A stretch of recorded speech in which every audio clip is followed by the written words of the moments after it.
Welcome to the CoinSec podcast. On this week's episode, Ralph and I are going to build a cryptocurrency mining rig. You want to secure your assets. We can crack the wallet. Oh, we've done it before. We've got rigs, character adversary, attribution mode. With our private keys combined. Building some kind of blockchain super weapon. There's just a number of vulnerabilities that are in the smart contracts. Math. It's probably secure. They all secretly mine cryptocurrency. What coin can I trust? Which one is cryptographically secure? Don't roll your own crypto. CoinSec podcast. The CoinSec podcast is a podcast about cryptocurrency and blockchain technologies with a focus on securing them. Don't let the hum of my dual-purpose crypto miner, because Ralph doesn't have one yet. So that's what this whole episode is about. We're going to build him one. Don't let the hum of my miner that's in the background, which actually it's not even that loud. I had to turn my AC off in the room because the AC is louder than the miner just now. Don't let the hum of our or of my somewhat miner in the background kind of disrupt your listening pleasure.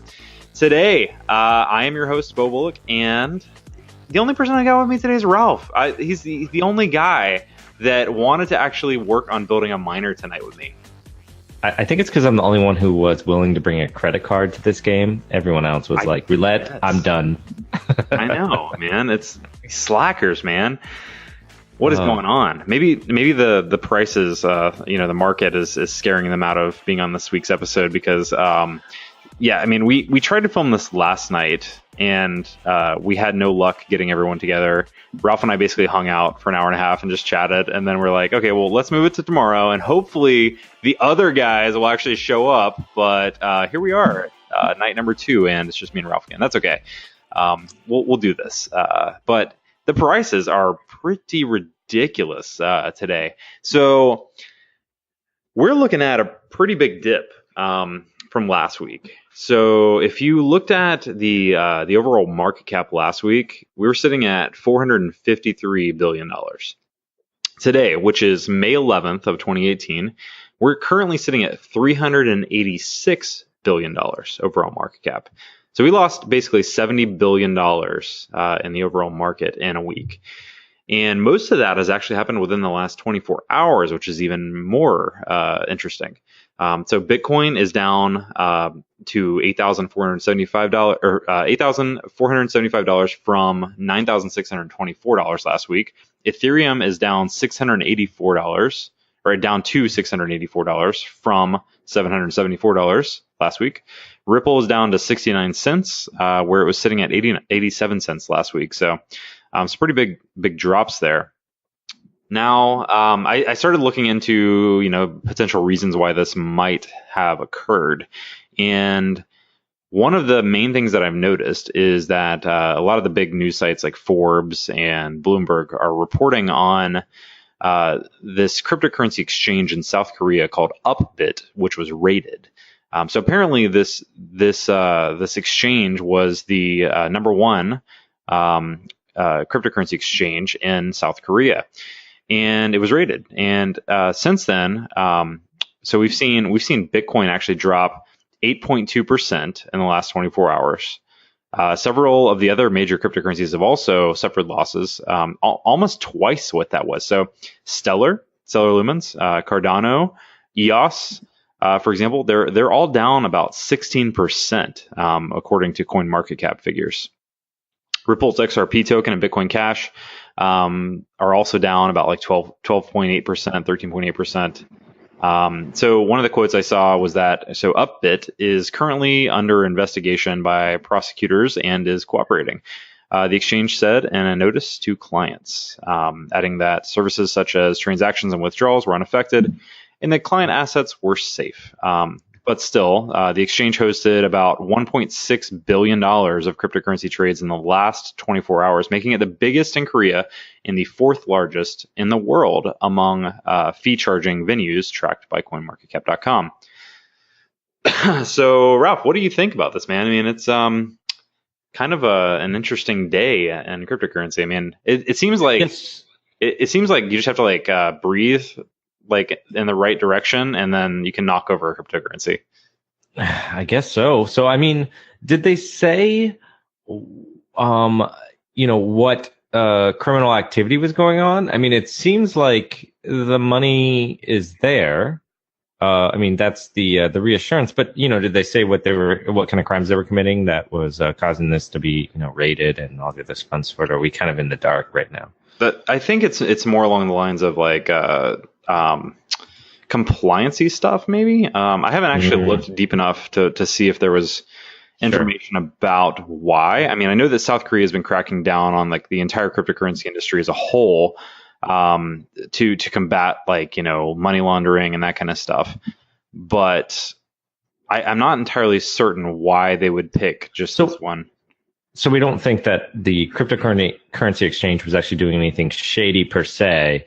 It's just more of a regulation going after these exchanges for white collar crimes type scenario, right? As opposed to the exchange doing something shady, as in like Mt. Goxing it or something. Yeah, that's what I'm gonna assume. So I've looked at 3 different articles about this, and none of them really say why they were under investigation, from what I can tell. So potentially we'll figure that out within the next week or so, I would assume. So what you're trying to tell me is now's the time to buy. Now is the time to buy. Yes, buy. Think about it. This you could make $1,000 if you buy one Bitcoin. You can make $1,000 maybe next week.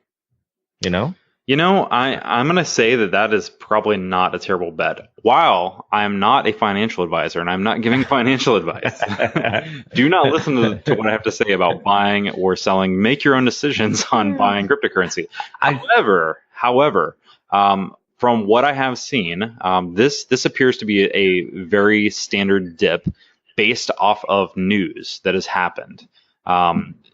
According to like some random piece of thing that has happened in a different country, something like South Korea. So South Korea is a pretty big market. I mean, it's huge. They have one of the largest cryptocurrency markets on the planet. So when an exchange goes down there, it absolutely affects the overall market and around the world, right? So, but I still think that like while this is bad news for Upbit, we're probably still going to see them come back next week. And even if they don't, another Korean market will pick it up. They'll pick up the traffic. So I think it's a safe bet. I mean, I would say if you bought a Bitcoin today, you're probably going to make at least $500 to $1,000 in a week. Okay. Yeah. That could definitely be the case. I mean, it sounds like, especially if the money's not disappearing, then we're looking at fear or just people selling, out of, the whole market reaction. It could be just as fast. Oh man, that is the game we play in this crypto market, right? That is for sure. It's just all over the place at some times. And at other times it feels like it's super stable. We're like, it's had very steady growth and blah, blah, blah. And then next thing you know, we're shooting to the moon and everyone's holding on to them, and or the opposite. Oh my God, it's going to go down a ton. We need to get rid of everything. So, and the other thing to kind of consider too is like we're talking about buying a Bitcoin. So Bitcoin has been more stable than any of the other altcoins. So if you actually wanted to make more money, honestly, buying into one of the other altcoins would probably be a better bet. So for example, EOS, right? EOS is down more than any of the other altcoins in the top 10. 14.88, which it's a huge dip, and that coin is going to regain that loss over the next couple of days. I'm willing to bet. I mean, I would wager that if you were to buy into EOS today, you'd probably make a little bit more of a gain than you would if you bought into Bitcoin today.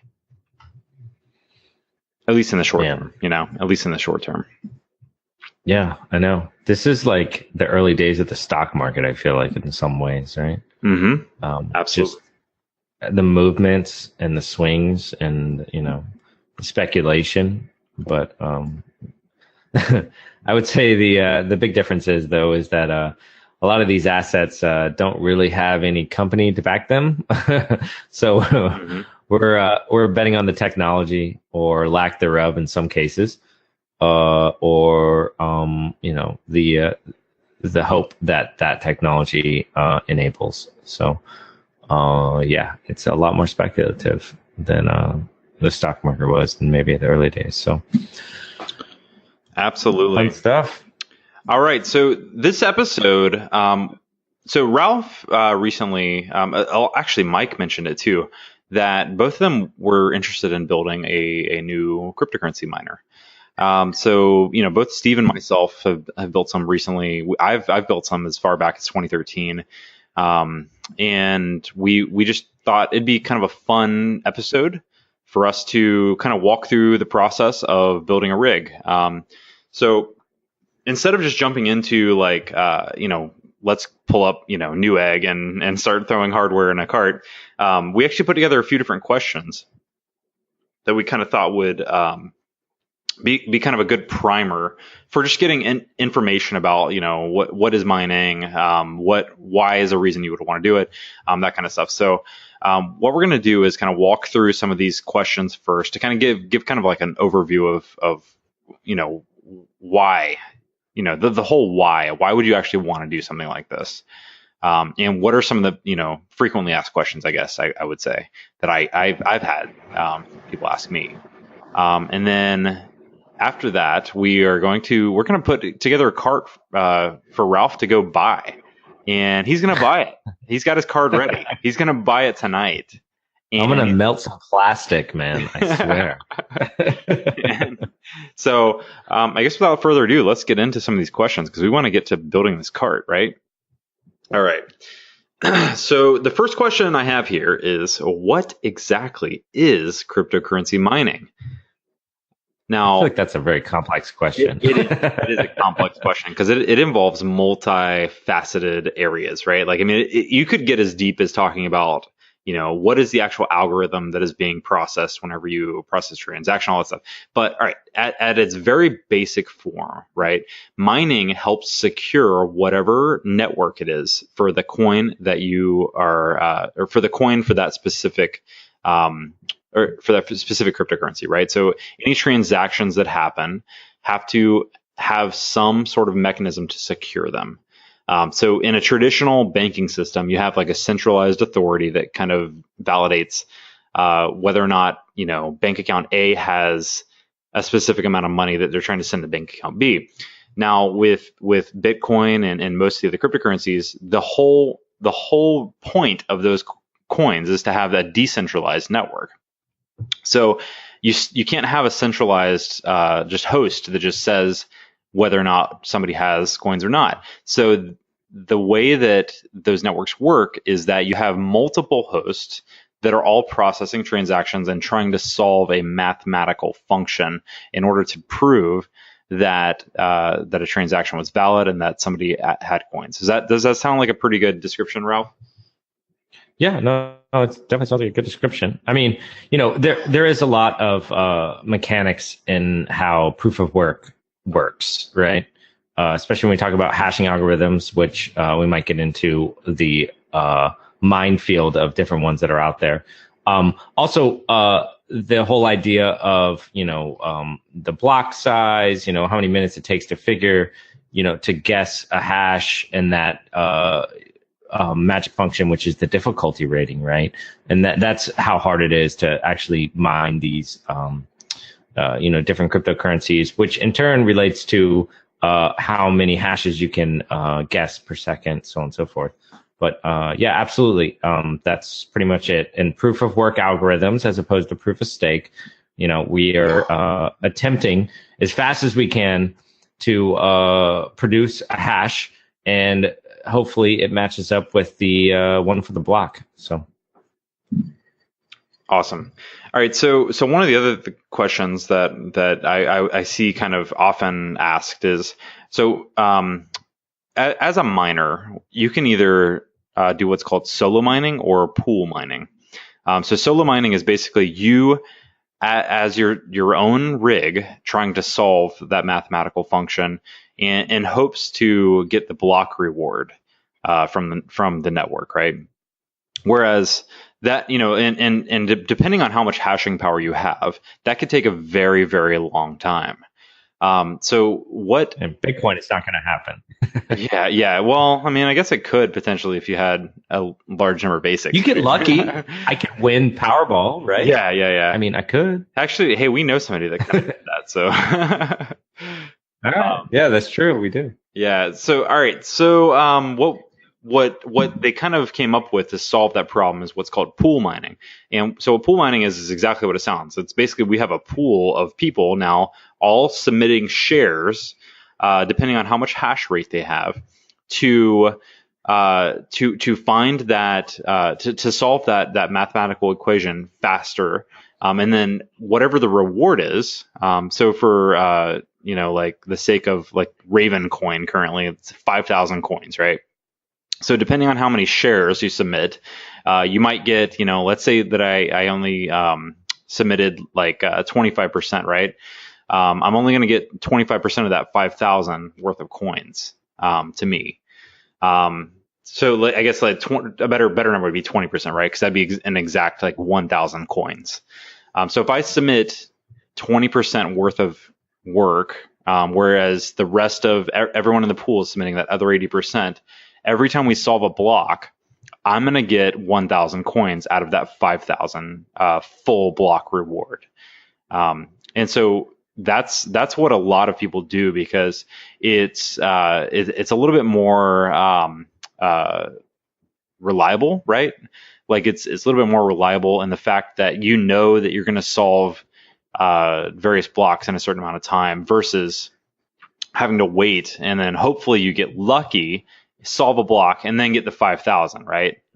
Well, yeah. So, I mean, the other thing too to take in with that is that depending on the difficulty rating and how much hashing power you have, meaning how many GPUs or whatever, so on and so forth, right? That's going to get like kind of the odds of you guessing this. Okay, when we mine in a pool, we should get because there's more hashing power, the odds of us getting a block becomes more significant. But if we were to mine solo, we would get a lot less blocks because the odds of us getting one become much smaller. But the reward is a lot higher. Mm-hmm. The problem is that if we at some point decide to stop mining for a couple hours, that could have been the moment that we would have got the block that we've been looking for months, right? Exactly. So, I mean, in general speak, we need to mine for a lot longer when we solo mine. And as a pool, we get a more consistent payout. Though arguably speaking, whether you solo mine or pool mine, you should get paid the same amount of money on the long term. The problem is that if you want to get money today, mm-hmm. you're much better in a pool than it would ever be in a solo, depending on the difficulty. Sure. Right? And then, but the other factor is you could be very unlucky and never actually solve anything. Well, yeah, I mean, yes, it's not like going to be like a proven, matter of fact thing that you're going to solve something. No. And that is absolutely true. And so the big thing to take away is that in a pool, you'll get a steady stream of a percentage, yes, right? Exactly. And depending on what kind of pool or how big it is, that will change the percentage as well. You have to realize the more hashing power you commit, the bigger the percentage. But that's the percentage of that particular pool. But if the pool is producing, multiple terahashes a second, then they should be getting a lot more blocks than another pool that's only producing a couple gigahashes a second. So, right. So it all works out. The best description is basically if you want to solo mine, it's basically saying YOLO. Yeah, maybe.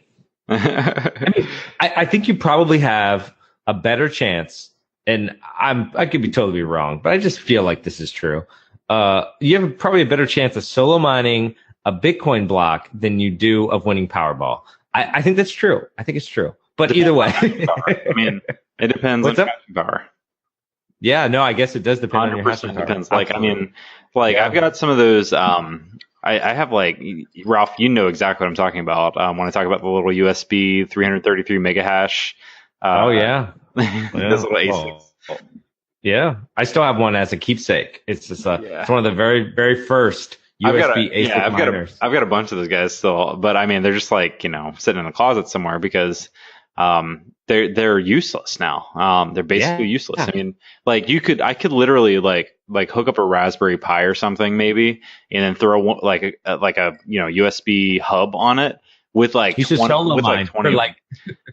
No, you should solo mine. That's what I'm saying. I could do Powerball, like Powerball. But But honestly, I'm gonna spend probably more in electricity before I would even mine a block off a Raspberry Pi. Like, now think about that for a second. That's like probably like 20 years worth of electricity to even.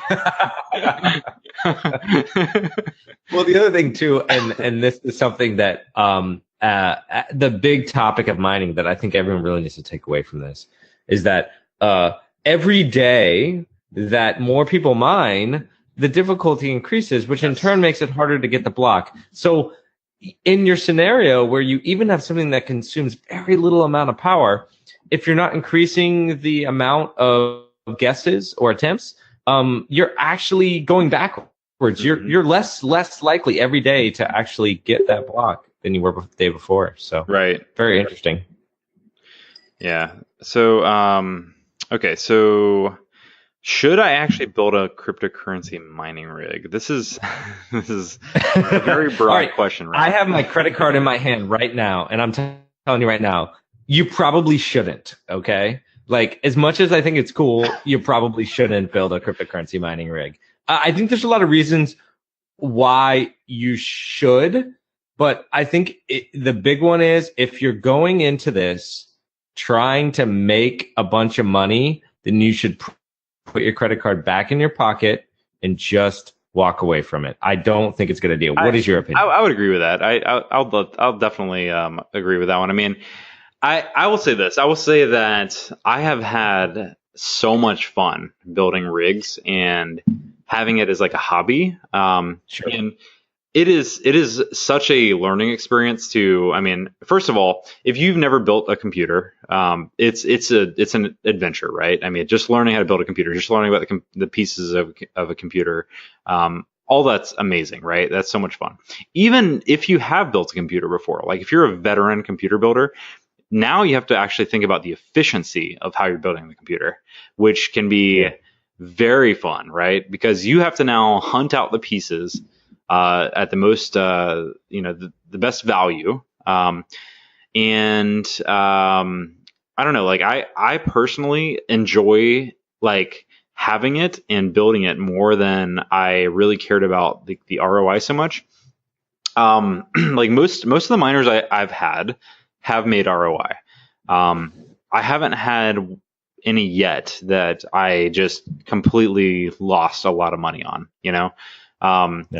And the other thing too, for me, like we'll talk about this later, but also like I have other purposes with my rigs too. So it's not just like, if you're a typical human being that isn't in security, then you might not have many other purposes with an 8 GPU rig other than playing like some Warcraft or something. Yeah, no. So actually, I thought about this today before this episode, and I was like, another good reason another good purpose, for like an 8 GPU rig be some kind of like AI, right? Start doing some SETI stuff, man. Yeah, no SETI. Oh my god, I swear my screensaver's still SETI. No joking. Are you serious? No, I'm just kidding. But no, seriously, I think you do bring up a good point, right? Multi-uses for the same rig. I'm going to tell you guys right off the top, if you think that a 6 GPU rig is going to help you play, PUBG faster, this is not true. It's not going to. adding more GPUs is not going to help you play games too much more faster. There's a huge amount of diminishing returns. That actually don't occur when you're doing crypto mining, but any video games will definitely not work out for you. Hey, I gotta say, I think I heard, did Steve join? Hey guys. Steve's here. What's up, man? Sorry, I had to make my way through the maze of boxes at my new house. So. Oh. Nice. You setting up like a little labyrinth challenge? Oh yeah. Yeah. Like, where did I put X? Nice. Hopefully you have your mining rig labeled, right? Like you got that labeled and you just pull something out. Yeah, it's not powered on yet though. It's sitting here next to me. So you're just petting it. I'm in the dark because I don't know where any of the light switches are. Nice. Welcome to a new house. Yeah, I know, right? Thanks. So I hear we're talking about mining rigs, huh? We are, man. Oh, we are trying. Dude, I was talking so much crap too, like about you guys, about you and Mike. Because I mean, Sure. so like I was telling our audience about how basically Ralph and I just hung out for an hour and a half last night, and we're chatting about this stuff, and we're like, man, where is everyone? That could have been the episode. You could have recorded it. I know we should have actually, but this is better. This is better. You're here now. This is better. We're here. Oh, We're here. So, all right, we are on to a question about. All right, so let's look at will I make money, and then also how much money does a rig typically cost, and then also power costs involved with it. So, will you make money? Let me ask you that, Steve. If I built a mining rig, will I make money? not as fast as you want to. No, it's mining is definitely, I would say, a long-term process, Yes. and kind of, I don't know. There's different strategies to going about it, so it kind of depends on, if you're just trying to, bank on mining something like Ethereum or something that is going to be somewhat, worth something for a while, or are you mining other stuff so that you don't know what it's going to be worth today or tomorrow or whenever. So Right. it's not going to be immediate gains. You do have things like NiceHash and some other services out there that let you mine and use your GPU's power, and then they pay you in Bitcoins for using it. So you're not actually like mining coins to keep. Gotcha. And that can get you a little, quicker return on your investment, but it can help balance out those times when mining difficulty goes up or something. So let me ask you this. Do you think, like, I guess there's a couple strategy thoughts, right? I mean, I guess you could look at it as like, I'm going to mine whatever is the most valuable today and cash out at today's value, right? And I guess there's a question there too. Do you cash out to USD or do you cash out to like Bitcoin? And then the second part of this question is, what if you just mine coins with the expectancy that they're going to increase in value over the long term, right? Right. So that's kind of, what I would perceive to be the two basic strategies. And for me, I think it's more of the latter, for sure. Like, so when I sort my what to mine searches, I actually sort by difficulty, current difficulty, and current rewards. So I want to know which coins can I mine the most of the fastest. Mm-hmm. That's all I really care about, because I'm doing, I'm hoping that one of them eventually goes up enough to offset the price of mining, or the cost of mining. And so it's more of like a shotgun approach instead of, the tried and true mine Ethereum or something. It's kind of aim for those ones that are easier to mine, and just kind of gather as many as you can, and hope that one of them goes up to make the investment. Otherwise, I just think it's fun mining stuff that you actually see the returns come back. Not necessarily returns as in money, but you see that you're solving those challenges and getting the coin rewards. And that's a lot funner to me than sitting there and watching, micro bits of something come in. I'd like to see those whole numbers calculate fast. Oh yeah, for sure. It's fun. It's definitely a lot more fun, right? To see bigger numbers. I mean, definitely the different market sizes matter, right? Like the different, depending on how many coins there are per the specific cryptocurrency, definitely matter. Because, like, I mean, for example, Bitcoin is only 21 million. So you're not gonna get much in terms of reward there at this point, anyway. If you try to mine Bitcoin versus something like Raven, to invest millions of dollars into mining rigs. Yeah, seriously. So what? All right, so let's talk about rig cost. Okay, like a basic rig. Like, I mean, you could mine with one GPU. I mean, technically, you could mine with no GPUs. You can mine with a CPU, or you could start looking into ASICs and stuff, which we can talk more about ASICs later. But let's say median range, right? I looked this up today. I have a number for you guys. All right. Right. So to build a 1 GPU rig, okay, that has the ability to expand to 6 GPUs is, and now you can save some more here, but we're looking at about $1,000, and that will get you started. It's not terrible.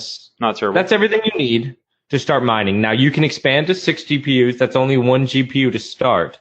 Is about $1,000. Now, obviously, there's some cost savings. Most of the cost that you're going to incur is in the graphics card. Obviously, that's where you want to spend it. But yeah, so about $1,000 is where it costs. What GPU are we talking about here? So that was the 1070. Okay, it's 1070, which is like 430, 450 at this point. 500. 500 actually. Okay.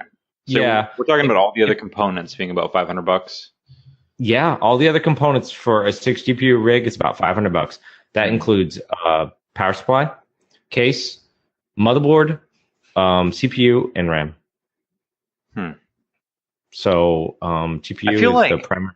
I feel like you could. I mean, if you really wanted to cut costs, right? Like if you wanted to build a single GPU rig, I feel like you could buy a $50 used Dell desktop off of eBay. Yes. You probably throw a $500 GPU in it, and then you're down to $550. You would probably be able to do something like this, right? But if you wanted to expand beyond one or two GPUs, you would absolutely. This is the starter kit. Yes, this is absolutely a starter kit. Now, you also have to realize that every time you add, so let's talk about your example, right? Let's say that I was able to pick up a really cheap Dell $50, hand-me-down case. Yep. Yeah, whatever. A Dell. That's fine. From Yeah, that's great. But as soon as I start adding more GPUs, I gotta buy another $50 Dell Inspiron case, which then I consume about 100 watts per every motherboard, RAM, CPU combo. Right? Really doesn't matter how fast it goes. It's probably going to consume around 100 watts. And then the GPU is going to add on to that. Sorry, quick correction. The Inspiron is actually a laptop, so that won't work at all. The Dell Dimension is Dimension. That's it. Yeah. That's one thing. All right. Well, I'm sure that'll come in as a user correction. No, we correct listener feedback. But anyways, no, still though, I mean, and so let's say I want to go to 4 GPUs. Well, then I have 2 cases, and we also start dealing with scaling problems. That's really the point I'm trying to make up here, right? Right. Though you can pick up a very cheap case and kind of whole package, and you don't really care how fast the CPU is. It doesn't matter as long as there's an Ethernet port, and a little bit of RAM, you're good to go. But as you add those GPUs, it can be, and then next thing you know, you've got 45 cases in your office, and you've only got 20 GPUs in there, right? It's just kind of a scaling issue that could kind of run into. So, okay. So, all right. Next question is that this actually we kind of answered this one a little bit. Steve did a great job of answering this one. How do I decide what coin to mine? And I think Steve's answer was probably perfect for the way he likes to mine. So what would you say, Steve, would you offer the same advice to the broader audience? I mean, let's say somebody who is just coming into cryptocurrency new, that doesn't want to gamble as much, right? Think like your typical broker person who is I want to make sure that I'm more secure in terms of when I'm trying to get back ROI. What would you tell them? Right. So in that case, you want to see your gains right away. So that's where, if talk to some people and they tip you off on coins, it's how you usually find out what's coming up next. But if you're out there and you've got no idea where to start and stuff like that, then starting just like Ralph said, just buying a basic PC and throwing a graphics card like a 1070 or something is a good place to start. Or even find one on on Craigslist or something like that, a whole PC. You can find these things, just somewhere to start. And then you can either start like I did. I just started mining with NiceHash starting off, just like, okay, well, this is cool. And I can see the actual amount of money I'm making every day. And then I went off from there into branching out onto to mining the coins themselves. So, I mean, I think starting off on sorting by difficulty and by the amount of coins you would make per day on what to mine, or doing the NiceHash route. So just so that when you're starting out, you can see, kind of see what you're going to get before you dive, into building giant rigs. Sure. I guess let's talk about what NiceHash is for a second, because I'm pretty sure most people are like, okay, what is NiceHash?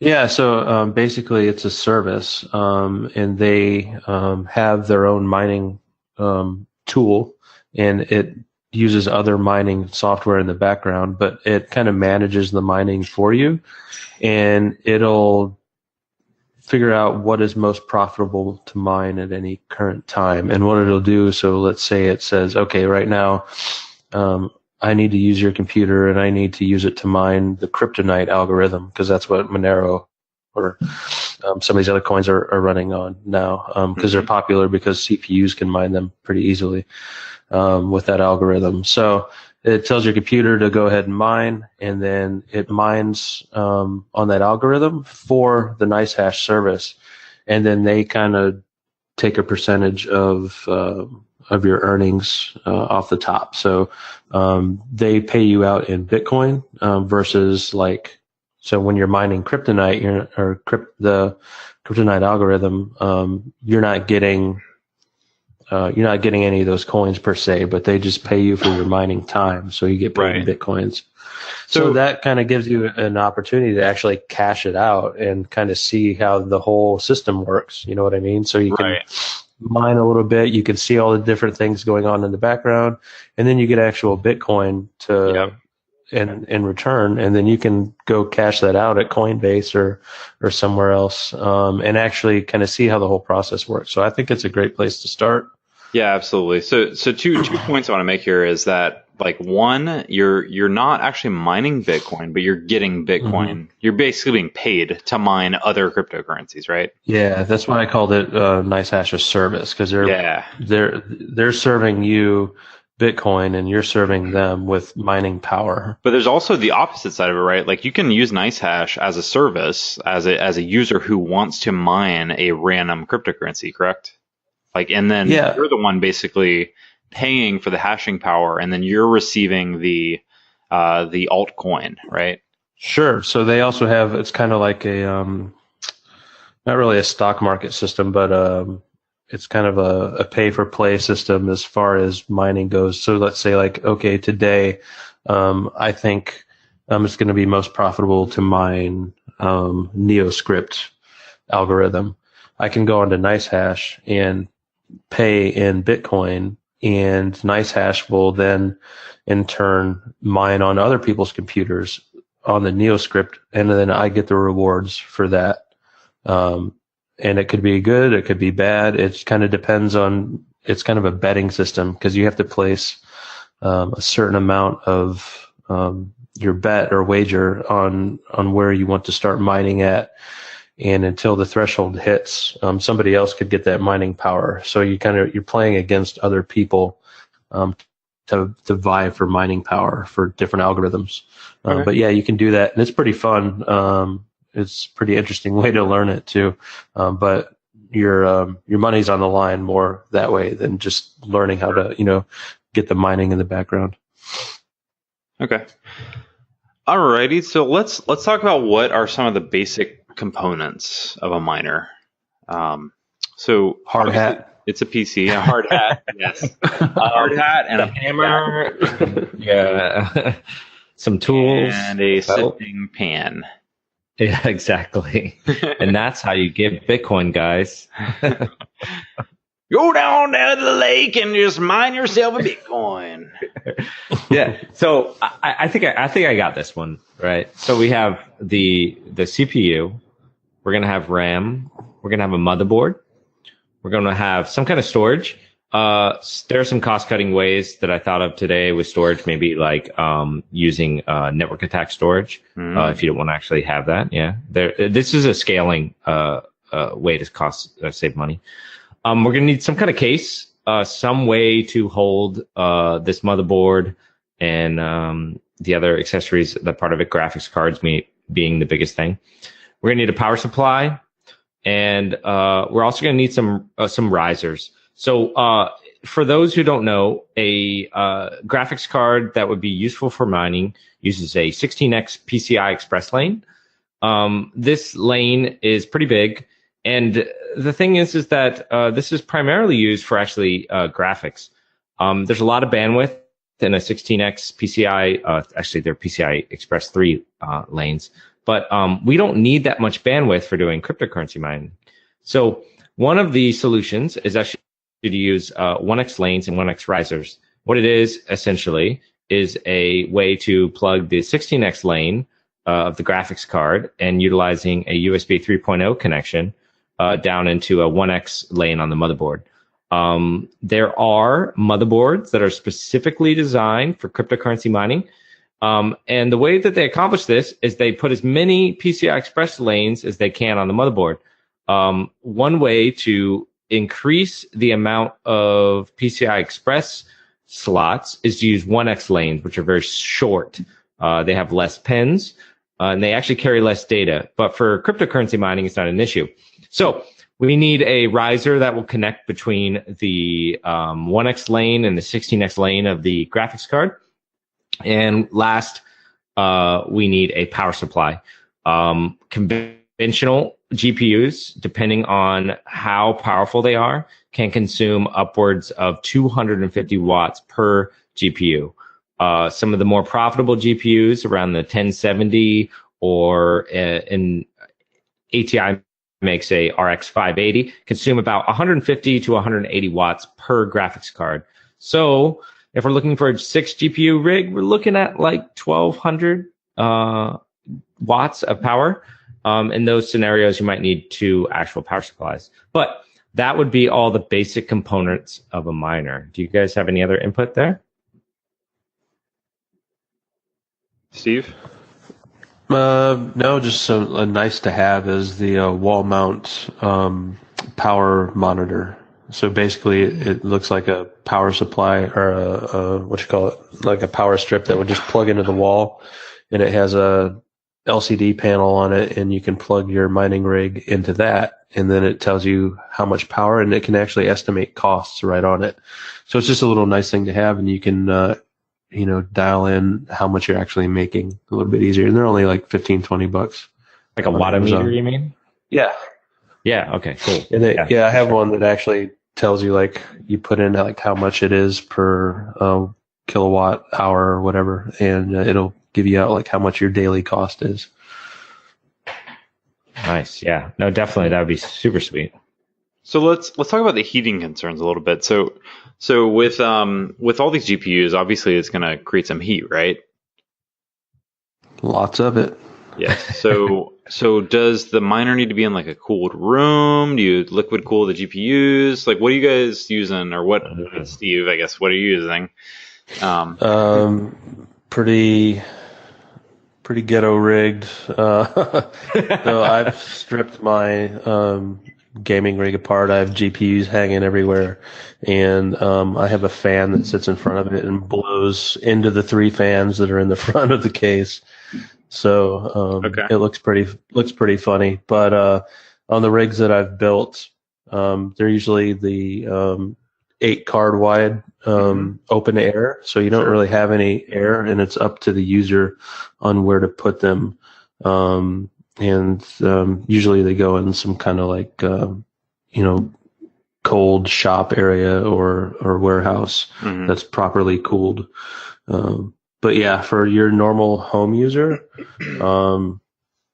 small rig, a couple portable fans, and you should be good to go. So I don't think you should go really the whole water cool route. I don't think it's really necessary for. Yeah, so I've got open air mining. I've got one of the open kind of rig cases too. It's just basically like an aluminum like kind of frame.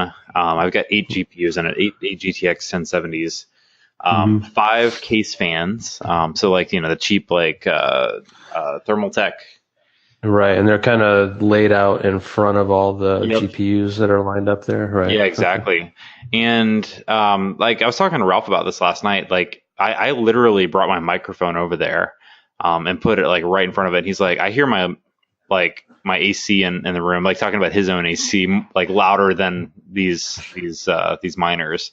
Yeah, no, they're not very loud. And the same thing with the heat though. Like the heat's not bad at all. Like they barely put off heat.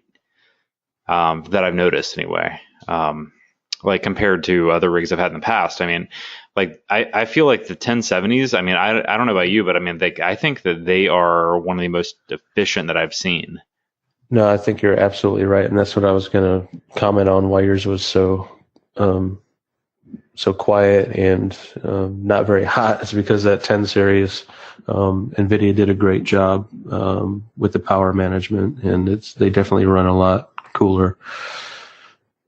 So I guess if you do have some hot cards though, I mean, you're just getting some typical box fans and trying to keep them as cool as you can, right?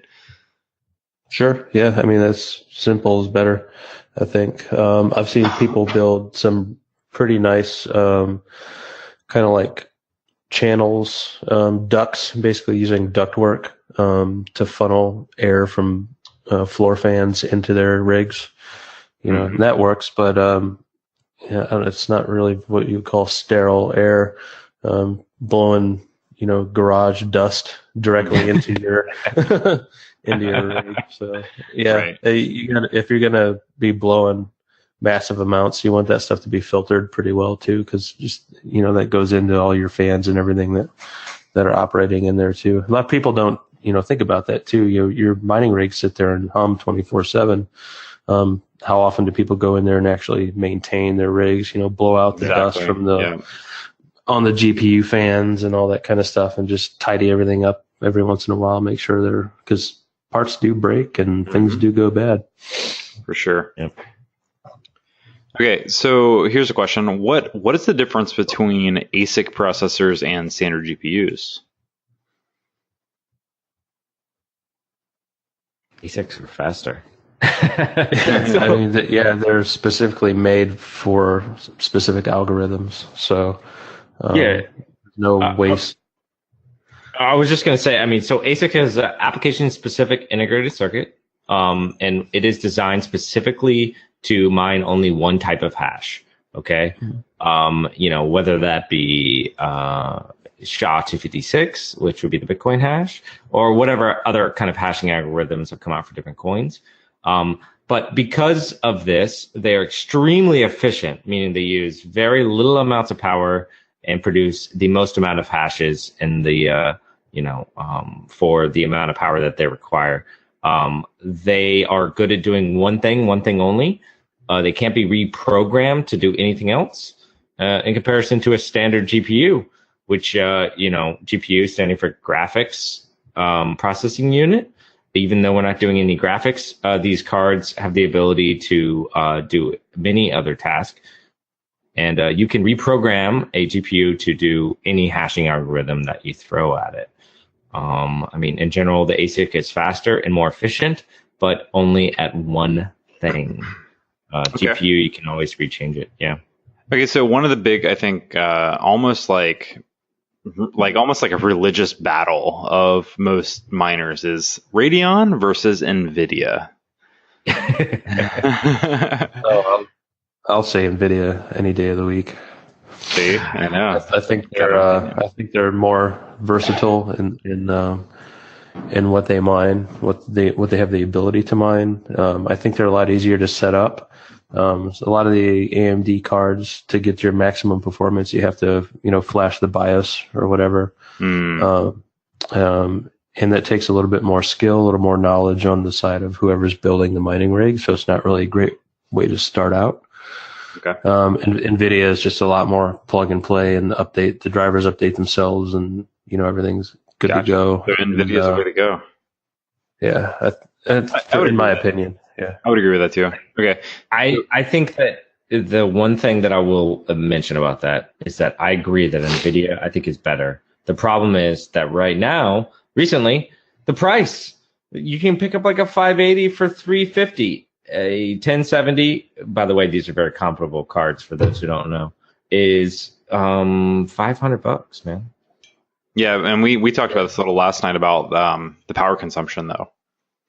And Radeon cards typically take up a little bit more power than NVIDIA. So while they're cheaper, they might end up over the long term still costing the same based off of power consumption. Well, yeah, and those 570s and 580s were also used a lot for mining Monero and other kryptonite algorithm coins. And now that the Monero ASICs are out, and then Monero forked, right. I don't know. I think you're probably going to see a lot of those a lot of those cards back on the market. I don't know. Gotcha. Might be a reason. They're cheaper. Okay, so here's another interesting thing is we've actually joked about it. I think since probably episode 1 or 2 that NVIDIA they have a policy that they don't actually sell cards to miners, and we talked about making sure we don't sell to miners, and we were joking about it and stuff. So here's the thing: most online stores will only sell you 2 GPUs. So how do you get more? If you want to build an 8 GPU rig, how do you actually buy 8 GPUs? Enlisting the help of your friends and sending them the money. I mean, that's what I did. I know a lot of a graphics card mule. A mule, basically. That's the service we need. GPU mules. So the few that I've built were basically that is, hey, you pick up 2, I'm going to pick up 2. Oh, I found 2 more on this retailer. I'm going to buy 2.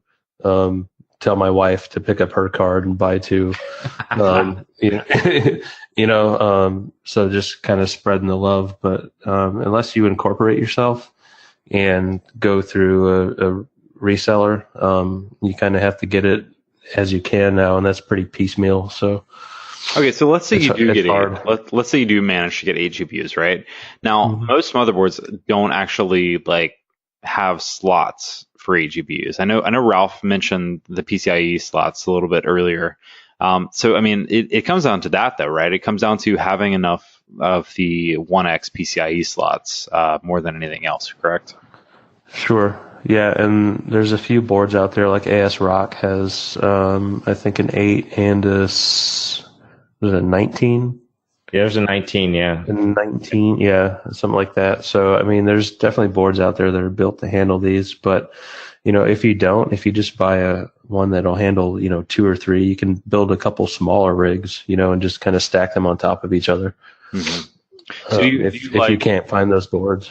Do you like the open air cases better than I don't know, doing a custom built like Ralph, you sent me one last night that had the box around it for a rack mount kind of thing. Yeah. I mean, if you're trying to rack mount the case, it was not a bad system. I think it was 8 GPU or 6 GPUs, but depends on the application. To kind of piggyback off what you said about the air mounted cases or the open air cases, they're very inexpensive, $50-$60. Yeah. So, that's something also to consider. Yeah, and the other thing too I noted, when we were looking at them last night, was the one you sent me. They were really close together. All 8 GPUs were almost right next to each other, touching each other, and that's just not good for airflow. No, and you can see that too if you're cracking hashes, especially, and you can watch Hashcat and where it slows down on which GPUs. And cracking on an open air rig, you don't see that as much as you do on a fixed enclosure, like what you're talking about with the rack system, because all that heat soak is right there in the middle, and those cards actually run slower than the ones on the outside that are cooler. Right. Okay. So what operating system do I need to run? Do I need to run Windows? Do I need to run Linux? What's the best way to go about mining? I would say whatever you're more comfortable with, because you can do either. It's kind of up to the user, but I think you have more flexibility on Windows. Okay. But it does come down to the actual software, right? Like the software that is actually doing the mining. Yeah, and I think that's why it's a little more flexible on Windows, because there's more Windows-based code for mining software than there is Linux. Interesting. That's a really interesting thing. I wonder why. Like, I figured like, typical, computery people that do anything technical typically gravitate towards like Linux, Unix systems, right? So that actually surprises me that more than I think are it's available. Yeah, but I think a lot of it also has to do with ease of use. A lot of people who want to get into mining don't want to have to learn how to build a Linux box too. I think it's just kind of found its way that people are like, we just have more need for a Windows miner than we do Linux. That makes sense for a couple of reasons. Like one, exactly what you just said. Like it makes it easier for people who use Windows, which is the primary operating system around the planet. But two, most of the softwares out there for mining, they actually take a percentage of what you mine, and so it actually is like benefiting them that the more people that use it, the more people that use it, the more coins they're making, because they're taking like 1 or 2% of every single block that they mine. Another thing to consider as well is the drivers, right? I believe, and I've actually played around with NVIDIA drivers for Linux, and they do work and they're not too bad. But I believe the Windows drivers are a little bit better optimized. Why? Well, everyone plays games on Windows, okay? So these drivers have been optimized for those systems, so on and so forth. So if I want to develop a software that's going to get the most amount of hashes, that Windows driver might be more efficient. So, I mean, that might be a reason. Obviously, I'm hypothesizing a little, but so that could be it as well. Steve, do you have any good like monitoring tools to use? Like I personally typically just use like the built-in like whatever the pool uses. How a lot of times with the pools you can provide your email as part of the username, and then they'll email you when your miner goes down. Are you aware of any other tools for kind of making sure your miner's up? Yep, it's my phone. Okay. And I basically like check the mining website. I don't know, religiously. Gotcha. So you just make sure that you're submitting hashes constantly. Yeah. Sure, you could script something out pretty easily too to like SMS you or whatever. Yeah, in case it goes down. Slack message you. Yeah, sure. Okay. Do you use a battery backup at all? Honestly, I do not. Okay. Would highly recommend it. Absolutely. Yeah. Yeah, I would recommend it too. Just in case. Saying that would do. Honestly, I mean, hey, time is money, right? I mean, well, think about it this way: if you have to make sure your internet line stays up as well. Right. So, I mean, really, what are you? If your power goes out, does your internet stay up too? Depends on if you have battery backup on your internet. Yeah. So you got to have that all the way, or it's pointless. So yeah, just something to think about. So what you're saying is just do solar on your entire house. Yeah. That's actually one of my next questions. So can I actually mine off solar electricity? Solely? No, solar electricity. No, I know. I mean solely. Like, solely off solar. Yes. Yeah. How many panels do you got, man? If you got enough panels out there, I'm sure you can. So solar electricity is expensive. I don't know if you guys have looked into it at all. I don't think it's really feasible for mining. It's pretty damn expensive. And I don't think that you would produce enough to cover ROI in like a year. I have a coworker who has a pretty substantial solar unit, and it is not even I honestly like went to him talking about like whether or not this would even be feasible, and it would not have even had ROI in like a year's time. It wouldn't even be close. It's a cool idea, right? I mean, because that'd be neat to just like run a mining rig 24/7 off the sun. Free power, right? Well, I mean, those panels aren't free, so Right. Exactly. that's where the cost comes. Okay, so how large can mining operations get? Like we're talking about like our home units, building a mining rig at our house. So like let's say that I'm an entrepreneur and I wanted to do this as a full-time profession and I want to buy every GPU on the planet and build a giant farm of rigs. Like what are some of the biggest farms you guys know of?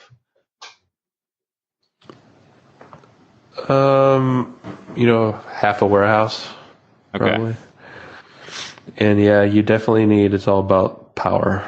So, if you're going to get into it that much, you need to, scope out your power needs ahead of time and make sure that the building itself has enough power run to it, because, you can't just plug these mining rigs into your standard outlets, as I've found before. I've blown a couple breakers. 15 amps, not enough. Yeah, not enough. So yeah, I mean, I've seen a lot of these operations to move into cities that actually have really cheap power. That becomes a big thing for them, right? It's not just the amount of power; it's how cheap that power is, right? Because we talk about ROI and we're like, oh, okay, how can I get this back? Well, guess what? Power tends to be the biggest expenditure to that. And heating and cooling, right? I mean, and Absolutely. like if I can build my mining rig in the ice, I don't have to worry about having it cooled. So Yeah, that's why I think money. what is it, Iceland or Finland maybe? Like there is one of the bigger hubs for mining rig companies, I think. And thieves. And thieves, yeah. As well. So yeah, I mean, I think we see like Washington State is a big one because of all their hydroelectric power that they have there is really cheap.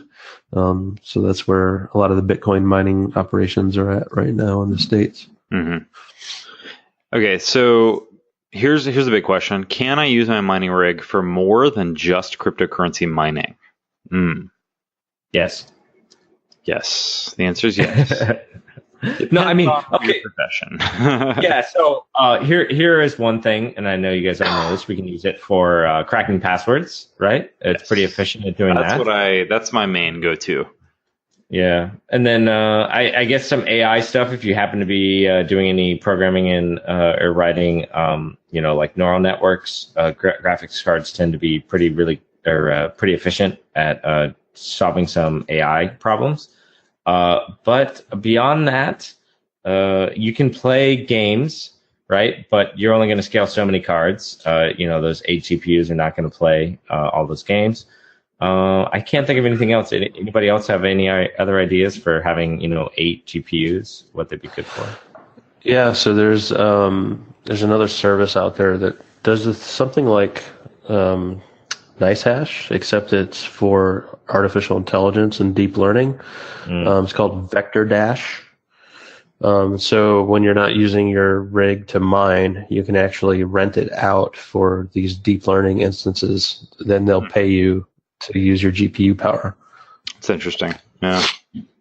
And I'm so assuming another way to put your money at work. Yeah, I'm assuming in those cases too, like you're going to get more money than your electricity costs. So I mean, you're going to make some. You're not going to make a ton, but you'll make something. Right. Sure. Cool. All right. So last question, and I think this is probably the most important question of the night. Should I just make malware and distribute CoinHive to other people's systems? Absolutely not. I feel like they're not making enough money, man. It might be actually cheaper to go ahead and build a mining rig, as even though we said right off the top, don't do this to make money. I don't know. It's just CPUs are horribly inefficient at mining the cryptocurrencies we have. Malware tends to utilize CPUs. There's not too many malwares that are like going after only people who have 1080 Ti graphics cards. Right. So there's not a whole lot of money sometimes in those scenarios, but I don't know.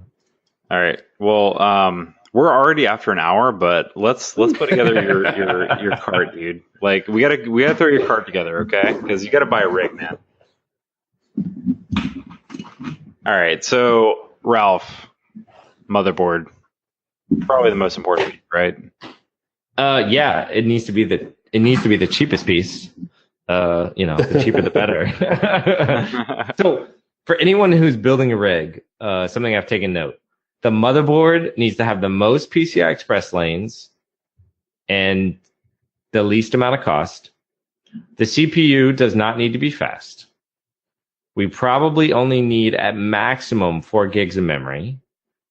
And then hard drive, if you can get away without using a hard drive or using like network booting, which it might be in my scenario, I might go that direction. Mm-hmm. Anything to save costs in this scenario. Power supply, I'm pretty much screwed because you're going to need 1,000-watt power supply minimum to really kind of get enough GPUs in there. And then the biggest cost, and like we said from the very top of the episode, is going to be GPUs.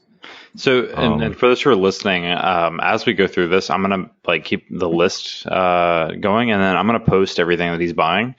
That way, if you want to follow along with us and go down the rabbit hole with Ralph, we will have the list available on coinsecpodcast.com. So, all right, let's do piece by piece. All right, and as we kind of get pieces, Ralph, just we can throw these links in the show notes here, and then I'll post it with the show. So motherboard, did you have a motherboard in mind? Yeah, so there's one that I saw, not too bad. It's the Gigabyte. It has a cryptocurrency mining motherboard. This particular board is $80 on Amazon. You might be able to get a little bit cheaper some other places. And right now it will support 6 PCIe lanes.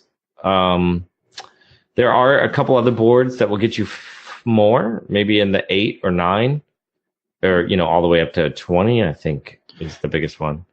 Does that board have an M.2 slot? It does. It has an M.2. It's got SATA. So if it has an M.2, you can actually buy an M.2 to PCIe converter and have a 7th card. Another card, yeah. Yeah, there we go. So we're at 7 cards. Yep. The board's pretty cheap in comparison to some of the other Bitcoin mining ones where you get into the 10 and 13 PCI lanes, get it to about $120 a piece. Though arguably speaking, it's a good scenario. It's just that some of the cases I was looking at, getting 13 cards in an open air case is pretty complex. They don't really sell those. They're not that wide enough, and so on and so forth. So to take note, once you start getting past 8 GPUs, complexity increases on trying to use one motherboard, right? But that's the one card that I found. Any other thoughts, opinions, or motherboard? Excuse me. No, it's good.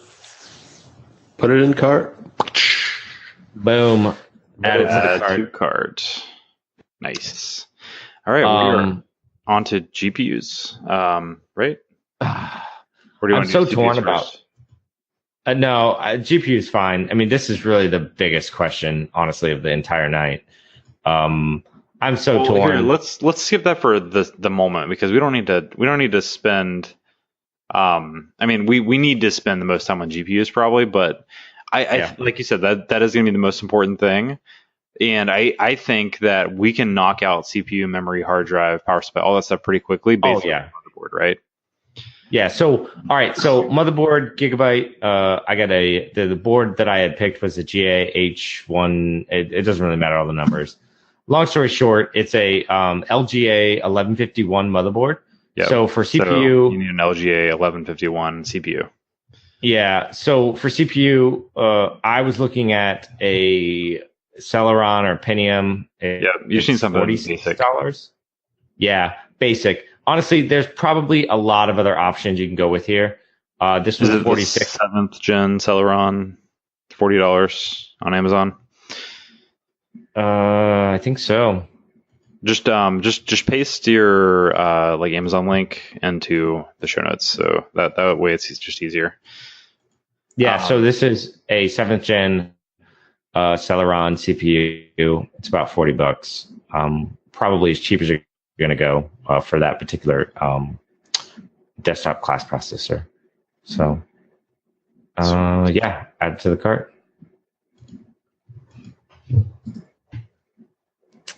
All right. Next, we got power supply. I was looking up 1,000-watt power supplies, and I found the EVGA's got a not bad, or has one for 150. Anytime you get over 1,000, though, you start really diminishing returns on price. What do you guys think?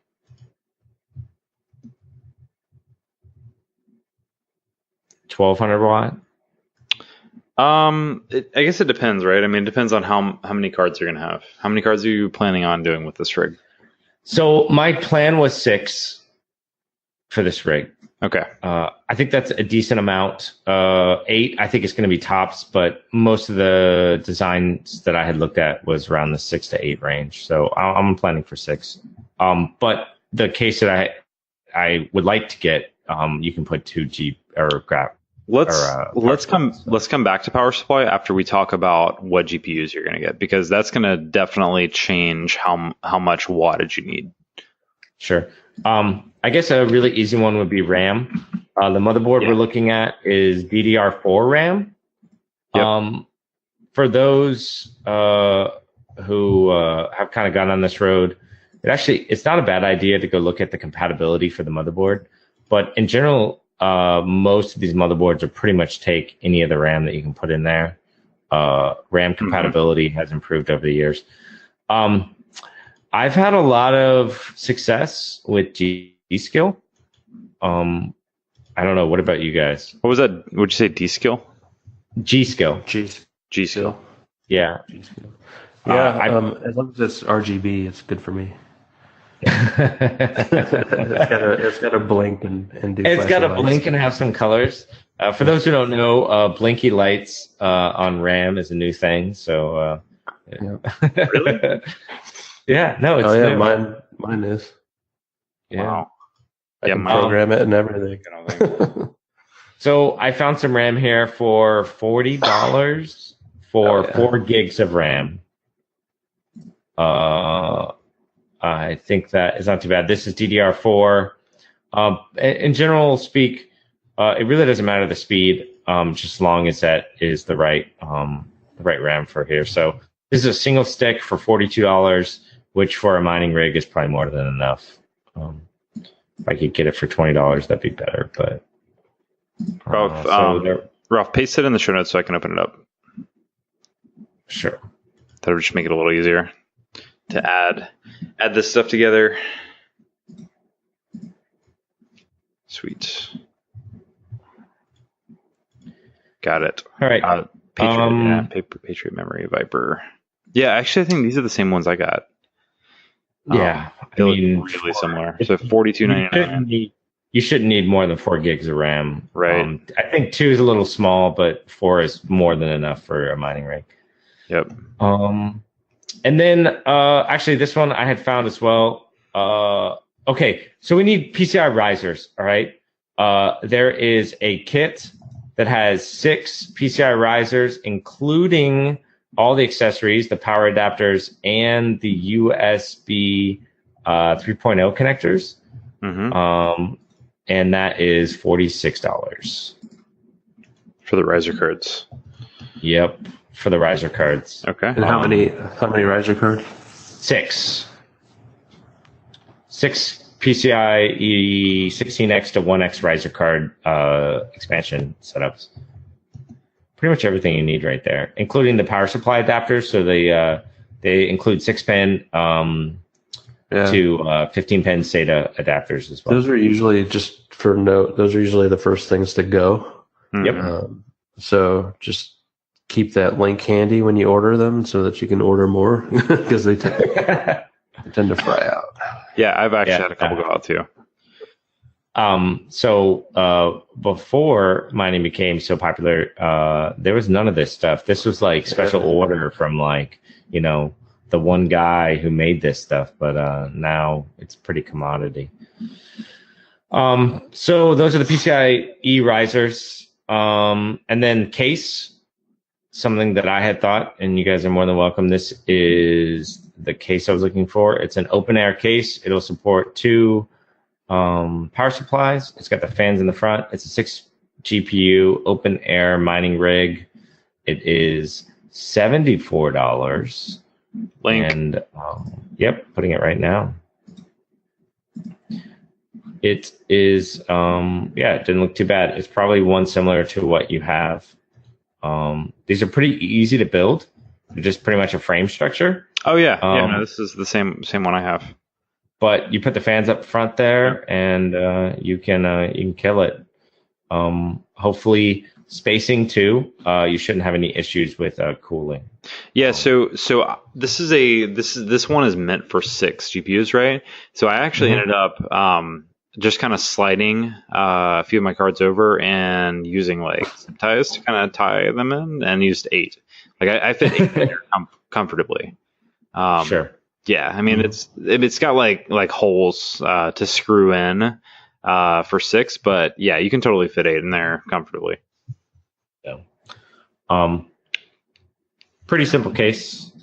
I feel like the open air is the best because if you do need to move it, you can. And so we've got motherboard, we got CPU, we got RAM. I think we'll run into power. Let's go to GPU, and then we'll touch power supply. So the 2 GPUs that I'm looking at is either a 1070 or a 580. I mean, unless somebody else. NVIDIA. Yeah, I know, right? Error. So here's what you need to know: the 580, right, is $345, right? Now the 1070 is $530.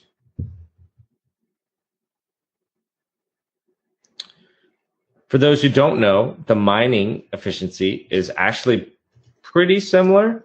The 1070 is a little bit faster for mining. And then now this does depend on the hash, but overall it's a little bit faster. The 580 consumes more power at 185 watts versus the 1070 at 150 watts. And then thermal efficiency, the 1070 produces less heat and is quieter than the 580. Wow, dude, Ralph, those went up since last night. The 1070s? Yeah. So last night, remember you were asking me which cards I got, and I told you I got the Black Edition. And last night, I don't know if you remember or not, but those were at like 460 last night. The blacks? Yeah, and they are at 534 today. Wow. So yeah, that's the hardest part. And so for everyone who's listening, we're looking at Amazon. There's other places you can look too. Yes. I know that if you buy directly from NVIDIA, there is a 2-card limit, but you can get closer to MSRP. But the problem is the graphics cards from NVIDIA are the Founders Edition. Yeah, dude, so Ralph, on Newegg, you can get the GTX 1070 Black Edition for $470. $470? Yeah, and actually $449 after a $20 mail-in rebate. Ooh, there we go. I'm still leaning toward the 1070 only because, and primarily because, you have stated how quiet and cool they are. Yeah, man. Dude, I love these 1070s, dude. They're just running. Dude, I run them 24/7. They've been great. They put out barely any heat, and they're quiet. Like I joke, the whole intro to this podcast is, don't let the hum of our, dual purpose Bitcoin or, cryptocurrency miners / password crackers in the background, that's a joke because there really isn't any hum. I mean, there's barely one there. I mean, it's definitely there, Sure. but it's super like barely there. Like I'm literally across the room right now from an 8 GPU rig, and it's pretty quiet. So that's my take, is to go with the 1070s. What do you guys think? I would definitely go with the 1070. All right. So 1070 it is. That is $450 with mail-in rebate.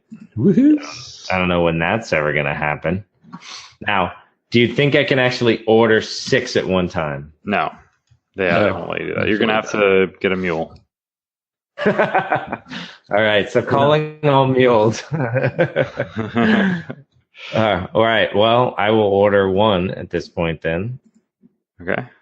So now at $469 plus my shopping cart of all the stuff.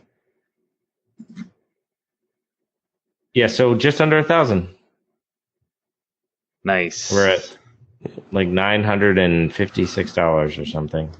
Yep. And then from here on out, it's just buying GPUs. It's just buying the same exact GPUs over and over again, 6 of them.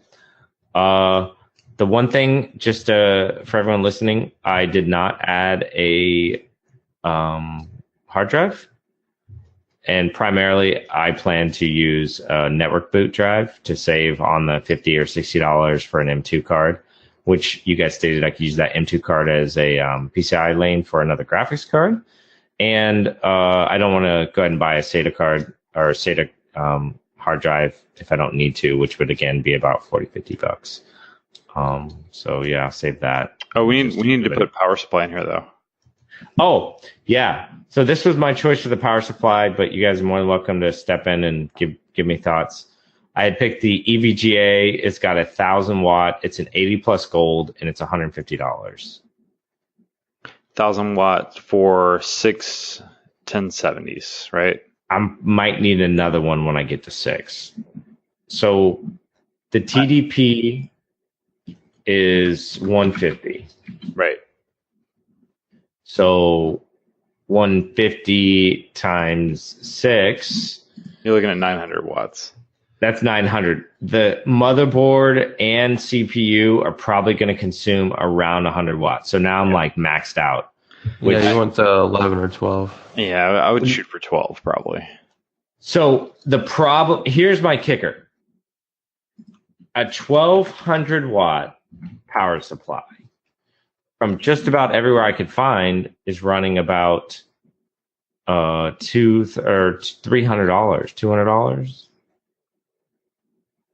$200. Yeah. So it's kind of like the sweet spot seems to be the wait. Here's a 1,600 watt. It didn't get very good reviews though.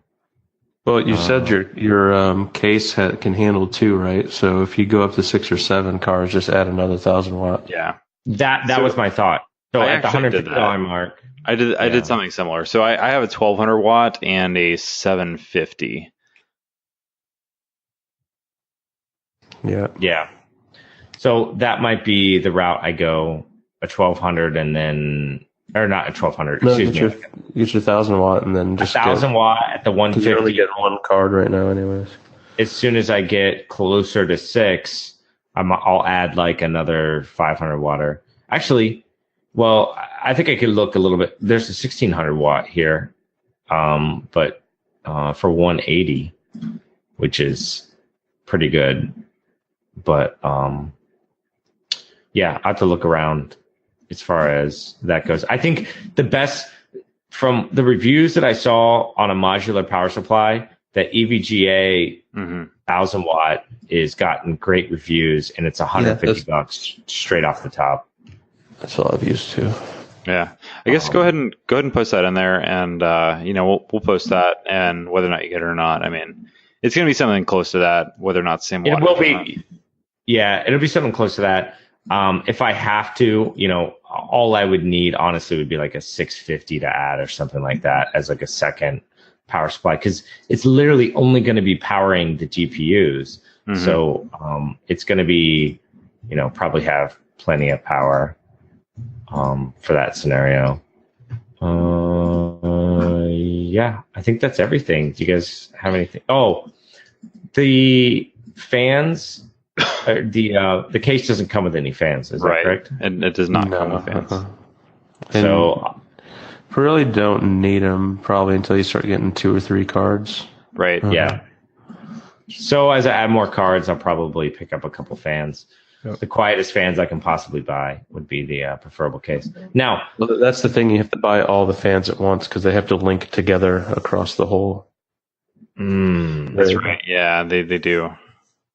Nice. for those who don't know, the bigger the fan, the quieter they are. So that's the benefit of kind of going the open air direction, is you can use bigger fans out there as well. So, but yeah, even with that, without the fans, that 1,000 watt, I mean, I think we're still right under $1,000. Yeah. So let's say, like you're actually kind of a unique use case, right? When it comes to like not using a hard drive. Okay, so let's say we needed a hard drive, right? Right. That's what I was kind of getting at. Let's put one in there for the sake of somebody who, wants to build a miner that doesn't have extra like storage just lying around. Yeah. So, I mean, there is 128 gig SSD drives for $36. And I would say, for most scenarios, that's probably more than enough for a miner, right? I would say so. I mean, you're not storing much on disk to mine. So, and assuming that you set up a simple backup, something like this, even an off-brand, this is a 3D NAND flash, but something like this would also be really easy to do. I wouldn't get caught up on having the highest performance hard drive or anything like that. I'd definitely probably go with solid state over a platter drive, primarily because of, the boot time, but not even that, just overall cheap anyways. Yeah, they're super cheap. That's $37. Yeah. So you're still like right around 1,000. Yeah, still right at 1,000, even with the boot drive. Nice. So dude, yeah, man, you built a miner. That's it. That's everything. So for those who are following along, that $1,000, let's say we're going to round up here, and we're going to multiply that by my mining mule team that's going to come around, and I'm going to get graphics cards for $450. So I need 5 more to do that. So that's $2,250 plus my original 1,000. We are at $3,250 for a 6 GPU mining rig. Not too bad. Not bad. Yeah, one of the things I did is I didn't use mules, but I just bought them from different sources. So I bought like a couple from Newegg, bought a couple from Amazon, bought a couple from Best Buy. And so one of the interesting things is that I noticed with Newegg is they actually, it doesn't matter if it's like tied to your credit card, it's tied to your address. So like you literally can't ship more than 2 cards to your same address. Is that at a time, or is that like per month? It's how there's a few days. I can't remember what the window is. Let me look up the window. So like every couple days I could order a new card though. Yes. Yeah. Okay. Let me find what the window is real quick. Which I might just do that. I mean, if the price doesn't increase, so that's also another option, which wouldn't be too bad. But yeah, so overall, to build a 6 GPU mining rig, we're looking at about $3,250, and those are with 1070s. The graphics cards that we chose were EVGA superclocks, which are pretty quiet, according to Bo. And so that would be very nice sitting there, not being able to hear them actively screaming at me. Yeah. Nice. Well, I don't know. I can't find the number, but I remember it was just like a few days maybe, or after it. I think it might have been after it actually arrived. Okay. I could buy more. I don't remember what it was, to be honest. Yeah. Well, I guess I'll figure it out as I start ordering more of them. Amazon. See, how many does Amazon let me buy? I think Amazon had a limit on it too. No, Amazon just let me add 6 to the cart. So. Well, at $100 price increase, yeah. Right. Yeah, that's the other thing. Yeah. Yeah, honestly, the reason that one is letting you add more is because it's coming from a third party, like random source, which you'll find sometimes on Newegg too. But yeah, so I don't know. I think this has been awesome. I think that this has been a really good episode. Steve, do you have any other last things you want to add to building a miner before we kind of cut off? Yeah, keep your wallets somewhere else. Yeah, don't leave them on your rig. You don't want to be. You don't want your wallets mixed with those random programs you're running to mine random coins. That's a good point. Yeah. Yeah.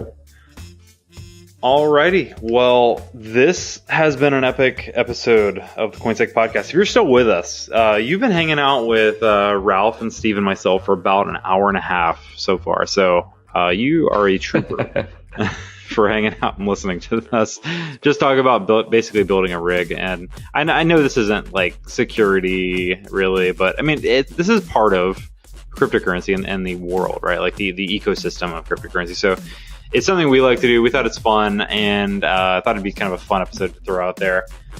So thanks for listening. Make sure, go follow us on Twitter at CoinSec Podcast. Keep an eye on coinsecpodcast.com for links. And also, we will post Ralph's build to the coinsecpodcast.com website in the show notes. So if you want to follow along, kind of see what Ralph put together, I will have the links to all the items that he purchased in the show notes on coinsecpodcast.com. Subscribe to the podcast on your favorite podcast app. I mean, you can go to iTunes, you can use Spotify, it's on SoundCloud, it's on Google Play Music, it's on iHeartRadio, it's on all these other sites and stuff. So like, no matter what you actually listen to podcasts on, it's probably there. Just search for CoinSec. And if you like the show, leave us a review. We would love to hear feedback. It'd be great to hear your opinions and any ideas that you might have for future episodes. And hey, if you want to come on the show, just hit me up. we love having guests. So yep. All right, guys. Well, it's been a pleasure. You fellows have an excellent evening, and listeners, thank you so much for listening. We will catch you next week. Awesome. Later, guys. Later.